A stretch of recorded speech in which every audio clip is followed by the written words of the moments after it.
அஸ்ஸலாமு அலைக்கும் வரஹ்மத்துல்லாஹி தஆலா பரகாத்துஹு.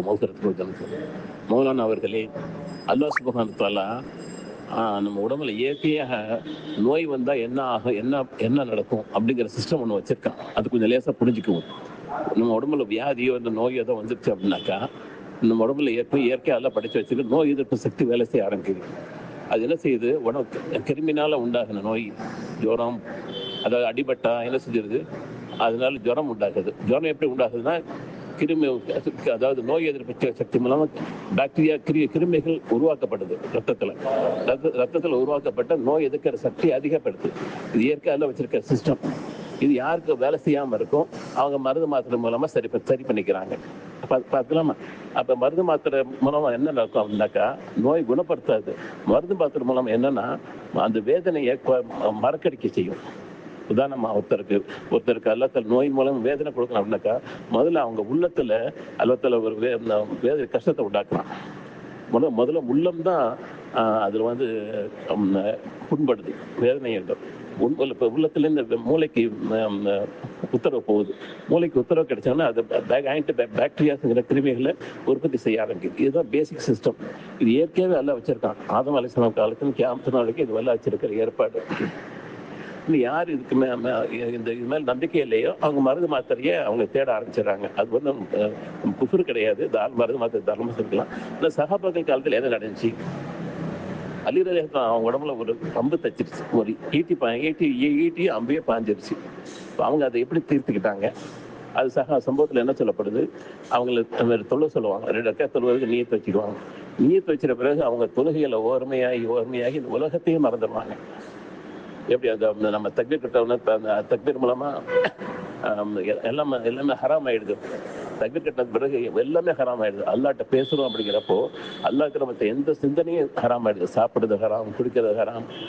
தக்பீர் தஹ்ரீமாங்கிறது என்னன்னா, எல்லா உலக விஷயங்கள் மட்டும் எல்லாமே ஹராம் ஆயிடும். சிந்தனை அல்லாஹ் பக்கம் தான் முன்னோக்கிறதுக்கு தான் தக்பீர் தஹ்ரீமா. அப்ப அலில அவங்க இயல்பாக தக்பீர் கட்டணும். அவங்க முன்னோக்கத்தில் அல்லாஹ் பக்கம் திரும்பின பிறகு அல்லாஹ்வுடைய அருள், அல்லாஹ்வுடைய ரஹ்மத் இவங்க மீது இவங்க உள்ளத்துல பாய ஆரம்பிச்சது. எப்போ உள்ளத்துல பாய ஆரம்பிச்சு சுற்றிலும் அவங்களை சுத்தி என்ன நடக்குது அவங்களால புரிஞ்சிக்க முடியல. தொழுகிறாங்க, முதல் ரக்காத் தொழுகிறாங்க, 2வது ரக்காத் தொழுது முடிச்ச சலாம் கொடுத்த பிறகுதான் அவங்களுக்கு சிந்தனையை உலகத்தில் நம்ம இருந்துட்டு இருக்கோம் அப்படின்னு. சுத்திலும் ஆளுங்க நிற்கிறது பார்த்துட்டு கேட்டாங்க, என்ன எதுக்கு வந்திருக்கீங்க நீங்க? என் உடம்புல ஈட்டி அல்லது அந்த அம்பை எடுக்க வந்திருக்கீங்க அப்படி கேட்டாங்க. அது சம்பவத்தில் வருது. இது எப்படி உண்டாகுது? அல்லாஹ் தாலா பக்கம் முன்னோக்க அல்லாஹ் தாலா கவனத்தை திருப்புறப்போ எந்த வேதனை, அம்பை எடுக்கிற வேதனை, ஈட்டி எடுக்கிற வேதனை அவங்களுக்கு தெரியல. என்ன நடக்குதுன்னு தெரியறது இல்லை. உதாரணம், குழந்தைங்க அழுகுறப்ப பாருங்க, எதை கேட்டு அழுதுட்டு இருக்கும். அந்த குழந்தைய அழுகை நிறுத்துறதுக்கு வேற ஏதாவது சாமான காஞ்சி அந்த குழந்தையோட கவனத்தை திருப்பினா குழந்தை அழுகையை நிறுத்திடும். இது நம்ம சாதாரண இயல்பை பார்க்குற விஷயம். அதுதான் அல்லாஹ் சுப்ஹானஹு வ தஆலா 70 மடங்கு தாய்ப்பாசம் அல்லாஹ் தாலா அதுதான் கையாளும். சஹாபாக்கள் ஒருத்தர் இல்லை, 2 பேர் இல்லை, எத்தனையோ சஹாபாக்கள் இந்த சிஸ்டத்தை வச்சுதான் இது பண்ணிட்டாங்க.